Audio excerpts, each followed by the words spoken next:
قد قال الله تبارك وتعالى في القرآن المجيد والفرقان الحميد. أعوذ بالله من الشيطان الرجيم. بسم الله الرحمن الرحيم. ألا إن أولياء الله لا خوف عليهم ولا هم يحزنون الذين آمنوا وكانوا يتقون.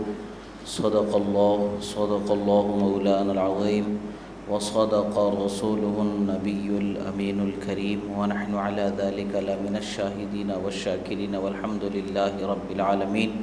ایک مرتبہ عقیدت و محبت کے ساتھ درود شریف کا نذرانہ پیش کریں. اللہم صلی علی سیدنا نبینا مولانا محمد عدد ما فی علم اللہ صلاۃ دائمۃ بدوام ملک اللہ وعلی آلہ واصحابہ اجمعین. ایک مرتبہ اور نبی اور آل نبی پر درود شریف پڑھیں. اللہم صلی علی سیدنا نبینا مولانا محمد عدد ما فی علم اللہ صلاۃ دائمۃ بدوام ملک اللہ وعلی آلہ واصحابہ اجمعین.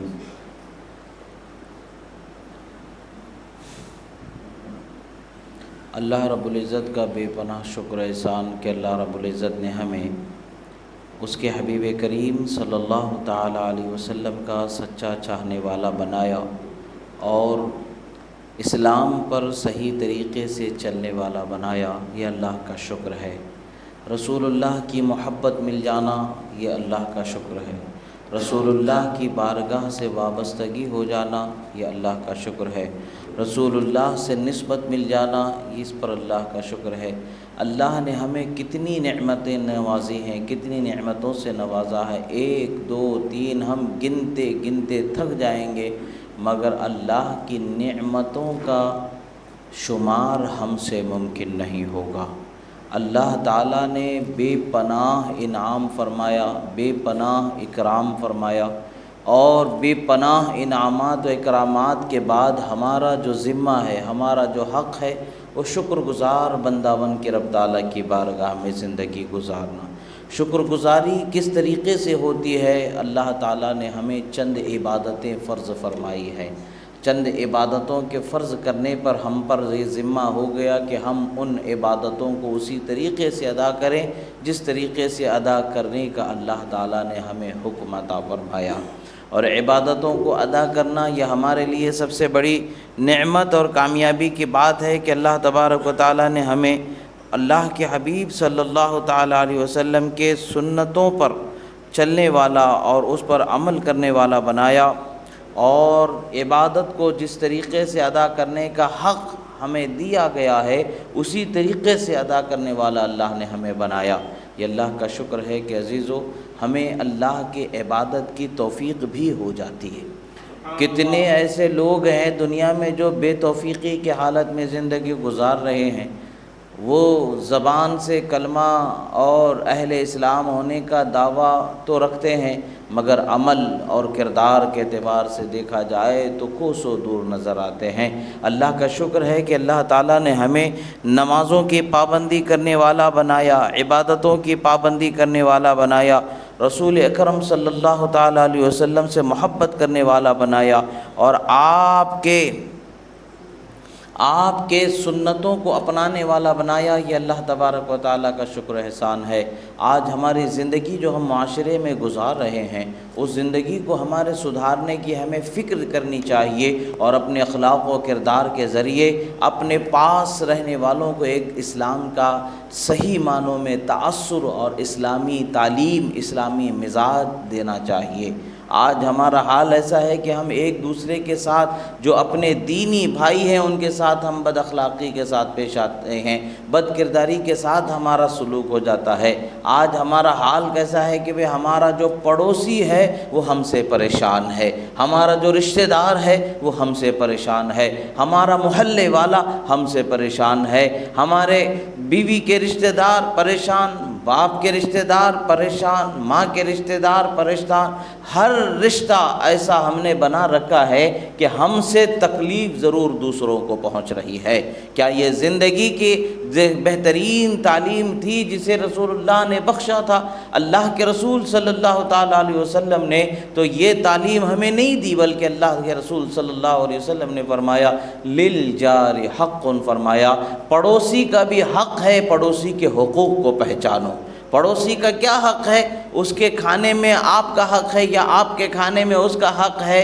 عزیزو ایسا نہیں ہے جو حق آپ کے اخلاق کردار کا کسی مسلمان کے ساتھ آپ کا بنتا ہے، اچھے اخلاق و کردار کے ساتھ پیش آنا، تو یہ حقوق آپ کے صرف آپ کے خاندان والوں ہی کے ساتھ خاص نہیں رہیں گے، آپ کے گھر والوں کے ساتھ خاص نہیں رہیں گے، بلکہ ہر رشتے کے اعتبار سے وہ حقوق آپ پر لازم پڑیں گے۔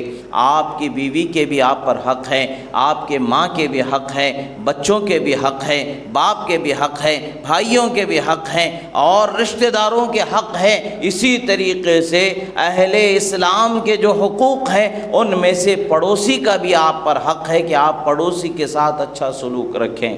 رسول اللہ صلی اللہ تعالیٰ علیہ وسلم کے فرامین مبارکہ کی روشنی میں ایک یہ اعلان ہمیں ملتا ہے، مفہوم حدیث مبارکہ، کہ وہ بہت ہی بدنصیب شخص ہے جس سے اس کا پڑوسی پریشان ہو جائے۔ آج ہمارے معاشرے کے اندر ہم اپنے حالات کو دیکھیں کہ ہم کس طریقے سے بسا اوقات زبان سے پریشان کیا جاتا ہے، بسا اوقات اپنے اخلاق و کردار عمل سے پریشان کیا جاتا ہے، بسا اوقات ایسا سلوک ہمارا ہوتا ہے ہم نہ تو زبان سے کچھ کہتے ہیں نہ تو کچھ بولتے ہیں، مگر ہمارا کام ایسا ہوتا ہے کہ برابر پڑوس میں رہنے والے کو تکلیف پہنچتی ہی رہتی ہے، یا ہم اس کے راستے میں چلنے کے لیے رکاوٹ بننے والا کوئی سامان رکھ دیں گے، یا اپنی گاڑی اس طریقے سے ٹھہرا کر دیں گے کہ چلنے پھرنے والوں کو تکلیف ہو جائے، یا ہمارے سامان جو گھر کے ہیں آلتو فالتو جو سامان ہے وہ ایسے نکال کے رکھ دیں گے کہ بازو کے رہنے والوں کو تکلیف اس کے ہو جائے۔ یعنی ہمارا مزاج ایسا بن گیا ہے کہ ہم نے اپنے برادران اسلام کا، اپنے برادران کا اور اپنے رشتہ داروں کا اور اہل اسلام کا ان کے تکلیف اور ان کی راحت کا احساس ہی ہم نے چھوڑ دیا۔ جس طریقے سے ہم چاہتے ہیں کہ ہمیں آسانی کی زندگی ملے، جس طریقے سے ہم چاہتے ہیں کہ ہمیں سکون ملے، جس طریقے سے ہم چاہتے ہیں کہ ہم سڑک پر اگر موٹر سائیکل لے کر کے نکلیں تو سڑک پر اگر کوئی دوسرا آدمی راستے پر موٹر سائیکل کو یا اور کسی گاڑی کو آڑا ترچھا بنا کر کے رکھ دے گا، آپ کے جانے میں دشواری ہوگی تو آپ کو ناگواری ہوگی کہ نہیں ہوگی؟ بے شک آدمی کو تکلیف ہوتی ہے، ناپسندیدگی ہوتی ہے، ناگواری ہوتی ہے، ناپسند ہوتا ہے ایسا ہونا، ایسا کیا جانا ناپسند ہوتا ہے، کچھ دیر تک کے طبیعت پر گرانی ہوتی ہے، یا پھر ہمارے اخلاق کا ایک اور نمونہ بھی ہوتا ہے کہ اگرچہ وہ سامنے نہیں ہوتا مگر اپنی زبان اس کے ایسے ایسے گیت گانے شروع کر دیتی ہے جو نہ ہمارے لیے اخلاقی طور پر مناسب ہوتا ہے نہ ہمارے لیے دینی طور پر اس طریقے کے کلمات بولنا مناسب ہوتا ہے۔ یعنی ہم اس کی بدگوئی کرتے چلے جاتے ہیں، اس کو برا بھلا بولتے وہاں سے چلے جاتے ہیں۔ ہمارے لیے تو ہم کسی بھی قسم کی تکلیف کو ہم برداشت نہیں کرتے ہیں، مگر ہمارا مزاج ایسا ہو گیا ہے کہ ہم دوسروں کے لیے ہر تکلیف کو مقرر اور مہیا کر دیتے۔ کیا یہی وہ اسلام ہے جس کی تعلیم رسول اللہ نے دی ہے؟ کیا وہی وہ اخلاق ہیں جس کی تعلیم رسول اللہ صلی اللہ تعالیٰ علیہ وسلم نے دی ہے؟ رسول اللہ صلی اللہ تعالیٰ علیہ وسلم کی تعلیم اور اخلاق کیا ہے؟ اللہ کے رسول صلی اللہ تعالیٰ علیہ وسلم ارشاد فرماتے ہیں، اللہ کے رسول صلی اللہ تعالیٰ علیہ وسلم ارشاد فرماتے ہیں کہ راستے پر اگر کوئی تکلیف دہ چیز ہے تو اس کو ہٹانا بھی صدقے برابر ثواب ہے۔ سبحان اللہ۔ یعنی آپ راستے پر چل رہے ہیں، سڑک پر اگر پتھر بھی پڑا ہوا ہے، کانٹا بھی پڑا ہوا ہے، کوئی بھی چیز اگر پتھر پر کسی دوسرے چلنے والے کو تکلیف دے سکتی ہے، آپ اس کو تکلیف نہ پہنچے اس خیال سے اگر اس چیز کو بازو کر دیتے ہیں تو اللہ کے رسول فرماتے ہیں کہ ایک صدقہ کرنے کے برابر ثواب عطا ہو گئے۔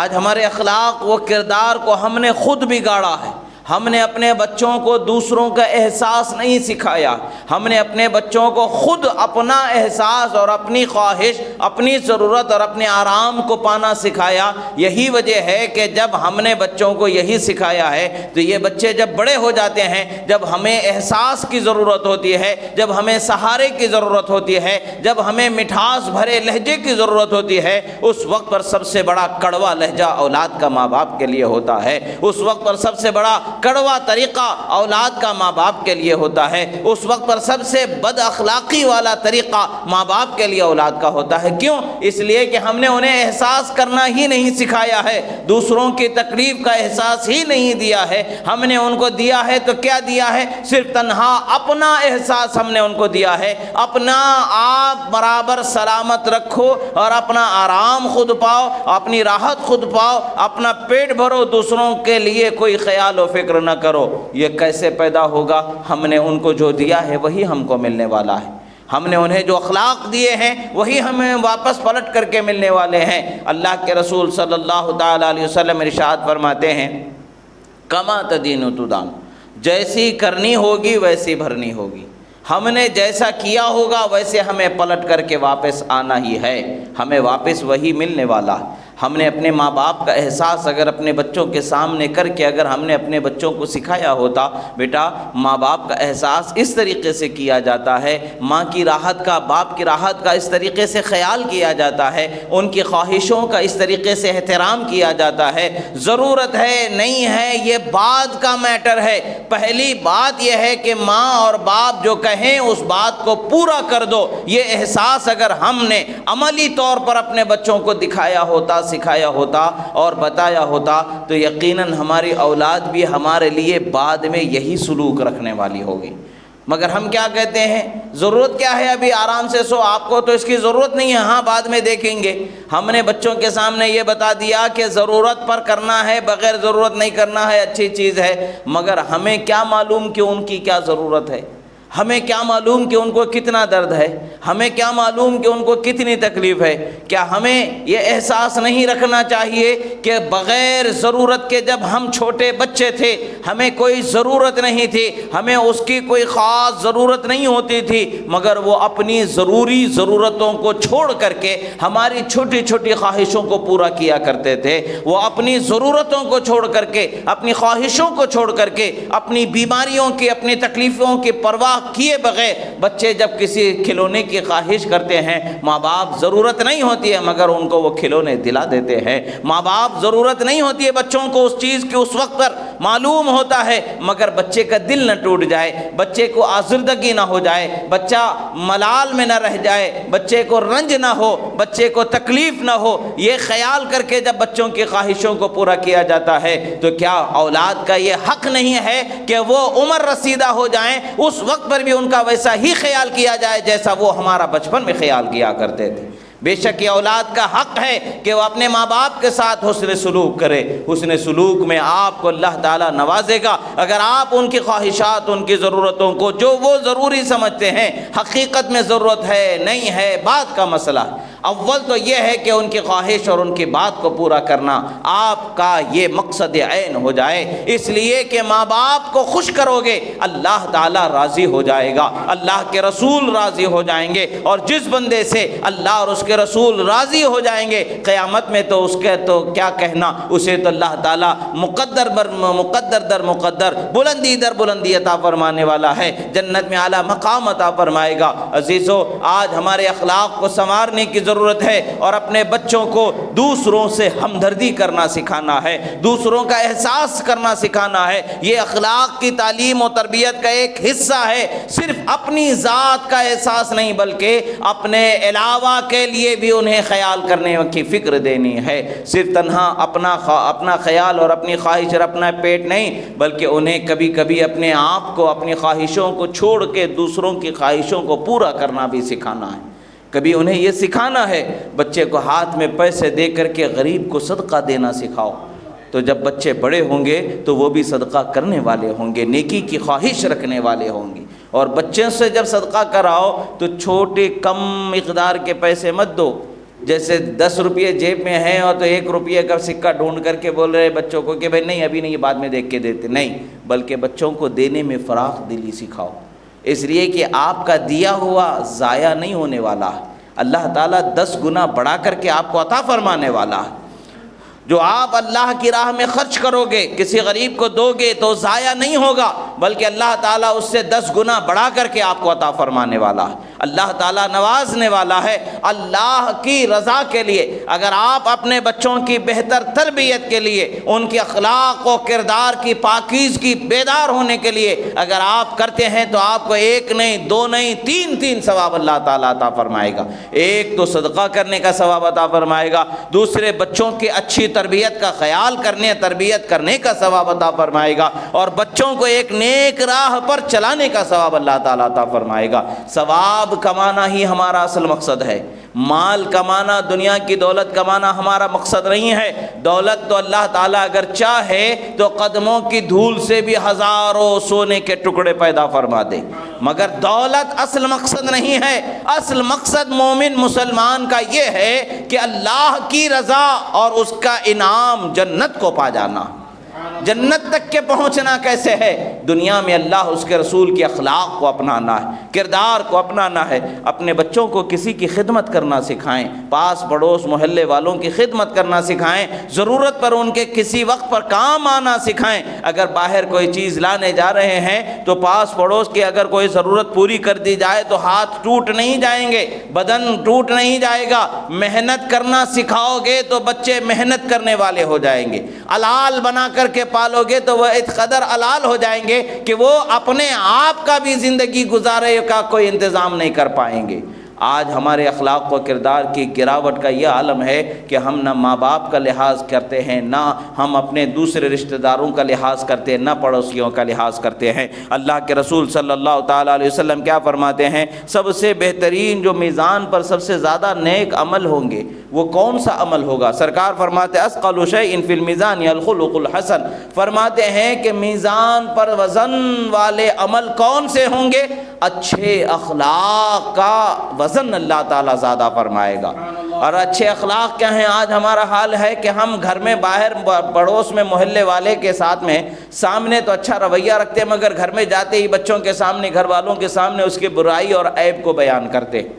یہ ہمارے برائیاں ہیں، یہ ہمارے کمیاں ہیں، یہ ہماری خامیاں ہیں۔ ایک دوسرے کے عیب کو بیان کرنا ہم نے خود اپنے بچوں کو سکھایا تو بچے یہی کام کرنے والے ہو جاتے ہیں۔ وہ عیب کو ڈھونڈنے والے ہوتے ہیں، اچھا خیال کرنے والے نہیں ہوتے ہیں۔ ہمیں اپنے بچوں کو اچھا خیال کرنے والا سکھانا ہے، بنانا ہے ان کو۔ وہ سکھانا کون سا سکھانا ہے؟ اللہ کے رسول صلی اللہ علیہ وسلم نے فرمایا ظن المؤمنین خیرا، مومن کے ساتھ اچھا گمان رکھو، مومن کے ساتھ اچھا گمان رکھو۔ بدگمانی بسا اوقات گناہ بھی ہوتی ہے، ہم انہیں گناہ کرنا سکھا رہے ہیں۔ ہم نے کسی چیز کے بارے میں جو جان لیا ہے، جو سن لیا ہے، اس کو سمجھ لیا ہے، وہ ساری چیزیں بالکل ویسے ہی صحیح و درست ہوں، کیا یہ ضروری ہے؟ نہیں ہے۔ کبھی کبھی ہوتا ہے انسان دھوکے میں کوئی چیز اس کے سمجھ میں آ جاتی ہے، دھوکے میں کوئی بات اس تک کے پہنچ جاتی ہے، وہ ایک دوسرے کے متعلق غلط فہمیاں بڑھ جاتی ہیں۔ جب تک کہ صحیح ثبوت ہاتھ میں نہیں مل جاتا، شریعت کے اعتبار سے وہ ثبوت واقعی ثبوت نہیں ہوتا، کسی دوسرے کو غلط کرنے والا یا مجرم نہیں مانا جا سکتا۔ اچھا گمان ہی رکھنا چاہیے، اچھے اخلاق ہی رکھنے چاہیے۔ ہم اپنے اخلاق و کردار کو پاکیزہ بنائیں گے، ہمارے اولاد اچھے پاکیزہ اخلاق والے ہو جائیں گی۔ اور اگر ہم نے اپنے اخلاق کو بگاڑنے والا بنا لیا اور اپنے اخلاق کا ہم نے ایسا سلوک بنا لیا کہ ہم محلے میں رہیں گے اور گھر میں اپنے گھر کا خیال کریں گے بس، اور کسی کا خیال نہیں کریں گے، آج یہ وقت ہے مگر کل ایک اور وقت ہم پر آ سکتا ہے۔ اللہ نے چاہا تو نہیں آئے گا، اللہ کی مرضی ہے، اللہ رحم فرما دے تو اس سے بہتر اور اس سے سکون والا معاشرہ، اس سے سکون والا ماحول آ سکتا ہے۔ مگر کیا یہ ضرور ہے؟ نہیں ہے، بلکہ اللہ کی مرضی ہے۔ اور حدیث مبارکہ میں ہے کہ قیامت سے پہلے تو فتنے ہی فتنے آئیں گے، مصیبتیں ہی مصیبتیں ہوں گے، پریشانیاں ہی پریشانیاں ہوں گی۔ اگر مان لیں کہ قیامت کے قریب ہم ہیں، یقیناً یہ بات تو پکی ہے۔ اگر اللہ تعالیٰ آزمائشوں کے لیے اور آزمائش والی صورت کو پیدا فرما دے تو ہمارا کیا حال ہوگا؟ کیا ہم اپنی حفاظت کر پائیں گے؟ آج دیکھیں کہ دیگر ممالک دنیا کے دوسرے ملکوں میں جو حال ہو رہا ہے، کب کدھر کس طرف سے کون سی گولی چلے گی، کس کی جان باقی بچے گی، کس کی جان جائے گی، کسی کو اس کی خبر نہیں ہے۔ کون بھوکا ہے، کون کھایا ہوا ہے۔ مگر افسوس کی بات تو یہ ہے کہ ہم نے ان حالتوں سے بھی اپنے لیے سبق سیکھنا نہیں سیکھا ہے، چھوڑ دیا، ہم نے سمجھنا ہی چھوڑ دیا ہے۔ ہم یہ تصور کیے بیٹھے ہیں کہ ہم تو بس کوئی مصیبت کا ہم سے سامنا ہو ہی نہیں سکتا، ہم کسی مصیبت میں گر ہی نہیں سکتے ہیں۔ ممکن ہے کہ اس سے سخت مشکل آ جائے، ممکن ہے کہ اس سے سخت وقت آ جائے، مگر کیا وقت آنے پر ہم نے صبر کرنا سیکھا ہے؟ کیا صبر کرنا ہم نے اپنے بچوں کو سکھایا ہے؟ خدا کے دیے ہوئے پر راضی ہو جانا کیا ہم نے اپنے بچوں کو سکھایا ہے؟ یہ ہماری ذمہ داری ہے کہ ہم اپنے اولاد کو دین کی محبت سکھائیں، اللہ کی محبت سکھائیں، اللہ کے رسول کی محبت سکھائیں، اللہ اور اس کے رسول کے قانون کی محبت سکھائیں، شریعت کا احترام سکھائیں، شریعت کی محبت سکھائیں۔ اگر ہم نے ان کو شریعت کا احترام سکھایا، شریعت کی محبت سکھائی، تو کل ہمارا بچہ شرابی نہیں ہوگا، زانی نہیں ہوگا، حرامی نہیں ہوگا، اور گناہ کرنے والا نہیں ہوگا، بلکہ وہ نمازی ہوگا، روزے دار ہوگا، صدقہ دینے والا ہوگا، ایک دوسرے کا خیال کرنے والا مددگار ہوگا۔ اس کے محلے میں ہونے سے لوگ اس سے خوش و مسرور ہونے والے ہوں گے۔ اس کو اپنے بچوں کو بتا کر کے سکھاتے رہیں گے، دیکھ فلاں بچے کی طرح تو بھی نیک اور نمازی بن جا، یہ درس دیا جانے والا ہوگا۔ مگر کیا ہم نے اپنے لیے ان بہتر موقعوں کے لیے کوئی کوشش کرنی چاہیے کہ نہیں کرنی چاہیے؟ بے شک ہر مومن ذمہ دار ہے۔ اللہ کے رسول نے فرمایا کلکم راع وکلکم مسئول عن رعیتہ، تم میں کا ہر ایک فرد ذمہ دار ہے، اور ہر ذمہ دار کے بارے میں، اس کی ذمہ داری کے بارے میں اس کے سوال کیا جائے گا، ہر ذمہ دار سے اس کی ذمہ داری کے بارے میں سوال کیا جائے گا۔ باپ ہے تو باپ کے کتنے حق ہے، بیٹا ہے تو بیٹے کے کیا حق ہے، ماں ہے تو ماں کے کیا حق ہے، شوہر ہے تو شوہر کے کیا حق ہے، بیوی ہے تو بیوی کے کیا حق ہے، پڑوسی ہے تو پڑوسی کے کیا حق ہے۔ یہ نہیں سمجھنا چاہیے کہ بس ہمارا فرض اتنا ہے کہ ہم بیوی بچوں کے ساتھ اچھا سلوک کر لیے، بس ہو گیا قصہ ختم۔ نہیں، ہماری دوسری بھی ذمہ داری ہے، اسلامی معاشرے کی ذمہ داری ہے۔ ہم سڑک پر چلیں تو کسی کو تکلیف نہ دیتے ہوئے چلیں، ہم راستے پر چلیں تو کسی کو تکلیف نہ دیں، یہ ہماری ذمہ داری ہے۔ اس کے بارے میں بھی سوال ہوگا۔ سڑک پر جو موٹر سائیکل جو ٹھہرائی جاتی ہے، گاڑیوں کو جو ٹھہرایا جاتا ہے، وہ اس کا بھی سلیقہ ہونا چاہیے، کسی چلنے والے کو تکلیف نہ پہنچے، کسی آنے جانے والے کو تکلیف نہ پہنچے۔ بھلے آپ کو ضرورت ہوتی ہے، جلدی میں ہوتے ہیں، سب کچھ ہوتے ہیں، مگر اپنی ضرورت، جلدی، ان سب چیزوں کے ساتھ ساتھ دوسروں کا خیال، دوسروں کی تکلیف سے بچانے کا خیال ہونا، یہ ہمارا ذمہ ہے۔ یہ ہمارے اسلامی اخلاق و آداب کا ایک بہترین حصہ ہے۔ ہمیں ان چیزوں کی طرف توجہ ہونی چاہیے۔ اپنے محلے میں، اپنے اطراف میں، اپنی زندگی جو ہم گزاریں تو ایسی گزاریں کہ اللہ اور اس کے رسول ہم سے راضی ہو جائیں۔ ایسی نہیں گزارنی چاہیے کہ ہماری زندگی سے لوگ تنگ آ جائیں، ہمارے طریقے سے لوگ پریشان ہو جائیں، دوسروں کو بس تکلیف ہی دینا اور تکلیف دے کر کے خوش ہو جانا۔ کچھ کا تو ماحول ایسا بنا ہوا ہے کہ تکلیف دے کر کے سمجھتے ہیں کہ بھی ہم نے بہت بڑا کام کر لیا، مگر کل قیامت میں اللہ تبارک و تعالیٰ پوچھے گا تو کیا جواب ہوگا؟ راستہ سب کا حق ہوتا ہے، راستے پر، سڑک پر سب کا حق ہوتا ہے۔ آپ کے گھر کے سامنے ہو یا دوسرے کے گھر کے سامنے ہو، جو چیز راستہ بنا دی جاتی ہے اس پر سب کا برابر کا حق ہوتا ہے۔ آپ اسے اپنی جاگیر نہیں بنا سکتے، اس پر آپ اپنی گاڑی ٹھہرا کر دیں اور دوسرے چلنے والے کے لیے مشکل بنا دیں، نہیں کر سکتے آپ۔ گورنمنٹ کے قانون کے اعتبار سے جو سزا، جو جرم ہوتی ہے نہیں ہوتی ہے، وہ ہمیں اس سے غرض نہیں ہے، ہوگی تو ہوگی، نہیں ہوگی تو نہیں ہوگی، مگر اللہ کا بھی تو ایک قانون ہے، دین بھی تو ہمارے لیے ہے، موت کے بعد کی بھی تو ہماری زندگی ہے۔ دنیا کی زندگی تو موت تک کے ہے، موت کے بعد کی زندگی کی ہم نے کیا تیاری کی ہے؟ اس وقت پر ہم سے اگر سوال ہو، اگر ہم سے پوچھا جائے کہ تم نے اتنا لوگوں کو ستایا ہے، ایسے ایسے لوگ بھی کھڑے ہو جائیں گے جن کو ہم نے کبھی دیکھا ہی نہیں ہوگا، وہ ہمارے ستائے ہوئے ہوں گے۔ آخر کیسے ہو سکتا ہے؟ یہی وہ چیزیں ہیں کہ جو ان کے بھی حقوق تھے اس پر ہم نے روک لگا دی، ان کو جہاں سے چلنا تھا اس جگہ پر ہم نے اپنے کچھ سامان یا اپنی سواری کو ٹھہرا کر کے ان کے چلنے میں رکاوٹ بنا دی۔ یہ بھی تکلیف ہے، کیونکہ ہم بھی اگر راستے پر چل رہے ہوں اور کسی گھر کے سامنے ایسے ہی آڑی ترچھی کوئی ایک سواری رکھی ہوئی ہو، ہمیں تکلیف ہوگی کہ نہیں ہوگی؟ تکلیف ہوتی ہے، ہم کو ناپسند ہوتا ہے۔ ہم اگر وہ کوئی چھوٹا موٹا آدمی ہو تو اسے ڈانٹ دیں گے، بچہ ہے تو جھڑک دیں گے، سیدھا کرو، کیا سمجھتا نہیں کہ بس تم ہی بس زندگی جیتے ہو کہ کوئی دوسرا یہاں سے جا نہیں سکتے؟ کیسے تم نے بنا لیا؟ ہم 100 باتیں سنا دیں گے مگر وہی کام ہم خود کریں گے۔ ارے چلنے والے چلتے ہیں، چھوڑو، اس سے کچھ نہیں ہوتا، یہ سوچ مت رکھیں۔ غلطی چھوٹی ہو یا بڑی، گناہ چھوٹا ہو یا بڑا، گناہ گناہ ہی ہوتا ہے، غلطی غلطی ہی ہوتی ہے۔ غلط کو غلط سمجھنا اپنے بچوں کو سکھاؤ، اچھے کو اچھا سمجھنا اپنے بچوں کو سکھاؤ، نیکی کو نیکی سمجھ کر کے عمل کرنا اپنے بچوں کو سکھاؤ۔ جب آپ نے یہ سکھا دیا تو سمجھ لیں کہ آپ بھی کامیاب ہو گئے اور آپ کی اولاد بھی کامیاب ہو گئی۔ اللہ رب العزت کی بارگاہ میں دعا ہے جو کہا گیا سنا گیا، کہنے میں سننے میں جو غلطی ہوئی اللہ تعالیٰ اسے معاف فرمائے۔ اقول قولی ھذا استغفر اللہ لی ولکم ولسائر المؤمنین وما علینا الا البلاغ المبین۔ السلام علیکم ورحمۃ اللہ تعالیٰ۔